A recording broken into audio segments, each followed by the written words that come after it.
عدت جو ہے وہ بنیادی طور پر ہے کیا اور اس کی ضرورت کیا ہے، کانسیپٹ، اور پھر ہم اس پر آ جاتے ہیں کہ کیا عدت کے بغیر شادی ہو سکتی ہے اور اس کی حیثیت کیا ہے. تو پہلے تو عدت کا کانسیپٹ ذرا کلیئر کر دیجیے. اچھا جی، میں 2-3 باتیں یہاں پر کروں گا عدت کے حوالے سے جو بڑی اہم پرنسپل نوعیت کی ہیں. بسم اللہ الرحمن الرحیم، والصلاۃ والسلام علی نبینا محمد وعلی وصحبہ اجمعین، اما بعد. اچھا، پہلی بات تو یہ ہے کہ یہ عدت جو ہے یہ قرآن کا حکم ہے. یعنی حدیث میں تو اس کی تفصیل آئی لیکن قرآن میں اس کو بڑا واضح کیا گیا، اور ہمیں پتہ ہے جو بات قرآن میں آئے وہ تقریباً اجماعی ہوتی ہے، اس میں کوئی اختلاف کی بات نہیں ہوتی اور اس کو اسی طرح فالو کرنا ضروری ہوتا ہے. اس کو ہم ٹرمنالوجی میں کہتے ہیں نص ہے. تو عدت کے بارے میں 2 نص قرآن میں بڑی واضح آئی ہیں. ایک تو سورہ بقرہ آیت نمبر 235 میں آیا ہے کہ وَلَا جُنَاحَ عَلَيْكُمْ فِيمَا عَرَّضْتُمْ بِهِ مِنْ خِطْبَةِ النِّسَاءِ وَأَكْنَنْتُمْ فِي أَنفُسِكُمْ. بھئی اگر کوئی عورت عدت میں آ جائے، اچھا عدت جو طلاق جس عورت کو ہوئی ہے اس کی عدت یہ ہے کہ اس کو 3 ایام گزر جائیں، 3 پیریڈز. اور اگر وہ بڑی عمر کی ہو گئی یا چھوٹی ہے تو پھر اس کو 3 مہینے ہیں. یہ طلاق کی عدت ہے. اگر اس کو she is pregnant then she must be delivered, یعنی وہ ڈیلیوری ہو جائے اس کے بعد اس کی عدت ختم ہوگی. اور اگر کسی کا شوہر فوت ہو گیا، بیوہ ہو گئی ہے، تو اس کی عدت قرآن مجید کے مطابق 4 مہینے 10 دن ہے. اب اللہ یہ فرما رہے ہیں سورہ بقرہ میں کہ اگر کوئی عورت عدت میں ہے تو اس کو آپ نکاح بھی نہیں کر سکتے اس کے ساتھ، بلکہ پیغام نکاح بھی نہیں بھیج سکتے. واضح نا، یہ نہیں کہہ سکتے کہ میں آپ سے نکاح کرنا چاہتا ہوں یا کوئی اور. ہاں، لیکن اللہ نے یہ ایک رخصت دے دی کہ آپ کنائے میں اس کو نکاح کی بات کر سکتے ہیں. اور اس کی مفسرین نے مثال یہ دی ہے کہ اگر کوئی عورت بیوہ ہو گئی ہے، مطلقہ ہوگی، تو اس کو اس طرح کہا جا سکتا ہے کہ بھئی میں آپ کی طرح کی کوئی اچھی خاتون ڈھونڈ رہا ہوں، میرا بھی دل ہے کوئی اچھی خاتون گھر بنانے والی ہو جائے. ایسے اشارے میں کہہ سکتے ہیں، واضح اس کو پیغام نکاح منگنی نہیں کر سکتے. دینی طرف سے ریسٹرکشن نہیں پیغام بھجوا سکتے، نہیں، کسی اور کے تھرو بھی نہیں بھجوا سکتے. ویسے عام طور پہ تو ہمارے معاشروں میں پیغام نکاح کسی اور کے تھرو ہی بھجوایا جاتا ہے، لیکن کسی اور کے تھرو بھی کنائے میں کر سکتے ہیں، بٹ ناٹ ایکسپلیسٹلی نہیں کہہ سکتے. ٹھیک ہے، یعنی کہ آپ یہ بھی کلیئرٹی دیں گے کہ کسی عورت کا نکاح بھی عدت میں نہیں ہو سکتا، چاہے رخصتی بے شک انہوں نے ارادہ کیا ہو کہ بعد میں ہی ہو جائے، ایسا بھی نہیں ہے. ہاں دیکھیں، یہ تو میں آگے جا کے بات کرتا ہوں نا. جب منگنی منع ہے تو نکاح تو بہت آگے کی بات ہے. آگے اللہ نے فرمایا، اگلی آیت بڑی واضح ہے، وَلَا تَعْزِمُوا عُقْدَةَ النِّکَاحِ. اللہ کہہ رہے ہیں نکاح کے کانٹریکٹ کو ہرگز پکا نہ کرو یہاں تک کہ عدت نہ گزر جائے، حتیٰ یبلغ الکتاب، یعنی قرآن میں جو بات لکھی پوری نہ ہو جائے. تو یہ تو قرآن کا حکم تھا کہ جو ہے نا عدت میں نکاح نہیں ہو سکتا.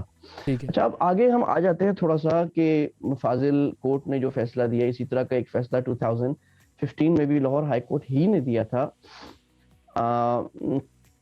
اصل میں بات یہ ہے کہ ہوتا کیا ہے، ایک اور وجہ جو سمجھ میں آ رہی ہے. اب یہ کیس مجھے اس کیس میں اتنی یہ بات نہیں لکھی ہوئی، اس کا پس منظر کیس میں جو ہے نا، آپ بھی ماشاءاللہ لائر ہیں، تو کیس نہیں ابھی بن رہی ہوں تقریباً تک آدھی تھوڑی سی. چلے وہ جو میڈیکل کالج میں جا رہا ہوں نا، اس کو ڈاکٹر صاحب کہنا شروع کر دیتے ہیں سب لوگ. تو وہ اس میں کیس کا کانٹیکسٹ اور پریٹیکسٹ بہت ضروری ہوتا ہے کہ پس منظر کیا اصل میں ہوا کیا ہے بہت دفعہ. اب دیکھیں اس کیس میں کیا ہوا ہے کہ ایک عورت کو خلا ہوئی ہے، یعنی ڈسولوشن آف میرج ہوئی ہے، یعنی اس کو طلاق نہیں دے رہا تھا، اس نے کورٹ سے لیا ہے اور اس کے بعد اس نے نکاح کر لیا ہے. ادھر شوہر صاحب چلے گئے ہیں کہ جناب یہ ان کے اوپر آپ بدکاری کا کیس لگائیں عدالت میں. اب بظاہر یہ انتقامی کاروائی لگ رہی ہے کہ شوہر کو کیا ضرورت ہے کہ اتنی زیادہ آپس کے ناچاقی بڑھ گئی ہے کہ شوہر جو ہے وہ اپنی سابقہ بیوی پر زنا کا کیس عدالت چلا گیا. عدالت چلا. ہوتا کیا ہے عام طور پہ کہ ایک بات تو ہے کہ شوہر بیوی کو طلاق نہیں دے رہے ہوتے اگر وہ طلاق چاہ رہی ہوتی ہے.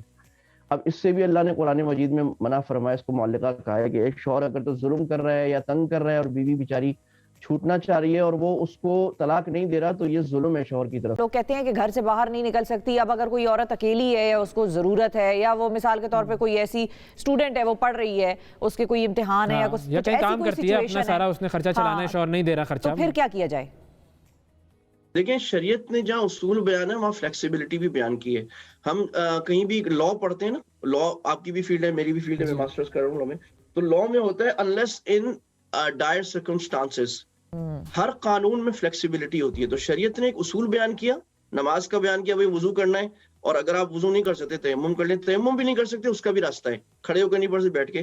تو اسی طرح یہاں شریعت نے بیان کیا کہ بھئی عدت طلاق والی کو تو باہر نہیں نکلنا، کیونکہ اچھا خرچے کی بات، خرچہ تو شوہر برداشت کرے گا، بٹ اگر کوئی سچویشن ہے شیکن کو، اچھا جس عورت جو بیوہ ہے اس کی عدت کے جو احکام ہے وہ تھوڑے سے نرم ہے، وہ دن میں باہر جا سکتی ہے کیونکہ اس کو ظاہر کام وام کی ضرورت ہے، رات میں نہیں، لیکن جیسے آپ نے کیسز بیان کیا اس کے کوئی ایگزامز ہیں یا اس کو کمانا ہے، اپنے کام کرنے، گروسریز لانے کے لیے کوئی نہیں ہے، دین شی کین گو آؤٹ، لیکن اس وقت کے لیے، ضرورت کے لیے۔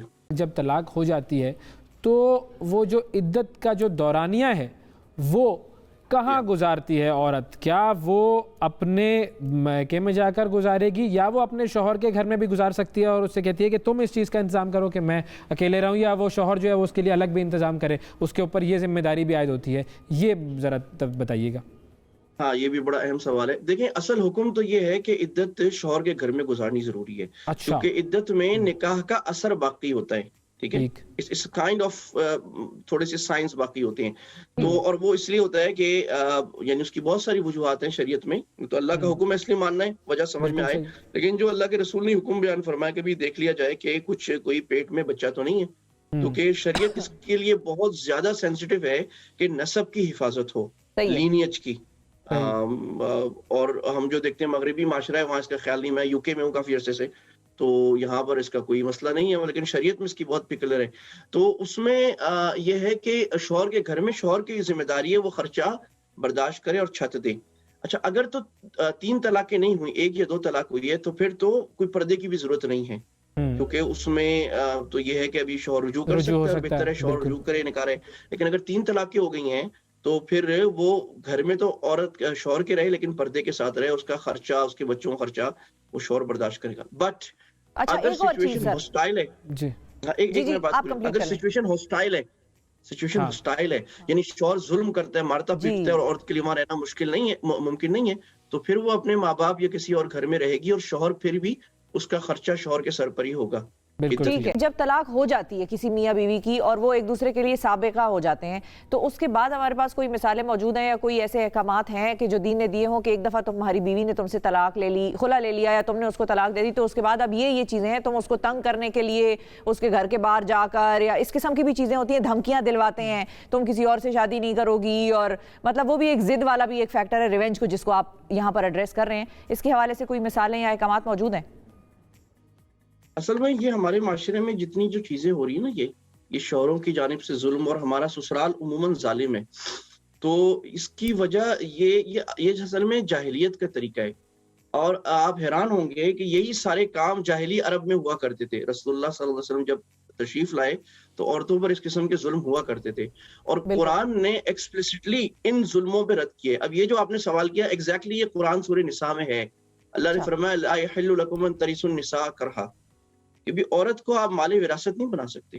آپ نے جب طلاق دے دی، ہوتا کیا تھا، جب طلاق دے دی یا شوہر مر گیا، اب شوہر کے گھر والے یا شوہر وہ کہتے تھے یہ ہماری پراپرٹی ہے، بھئی آپ کی she is not a property, she is a human being, تو وہ آپ نے جب طلاق دے دی، آپ کا ہمیشہ کا رشتہ ختم ہو گیا، اب آپ کا کوئی تعلق نہیں ہے، آپ اس پر کسی قسم کا دعویٰ نہیں کر سکتے، اس کو کسی قسم بات پہ فورس نہیں کر سکتے، she is a free woman and she can do as she wishes, تو یہ قرآن کا حکم ہے۔ Thanks for watching. Don't forget to like, comment, share and subscribe to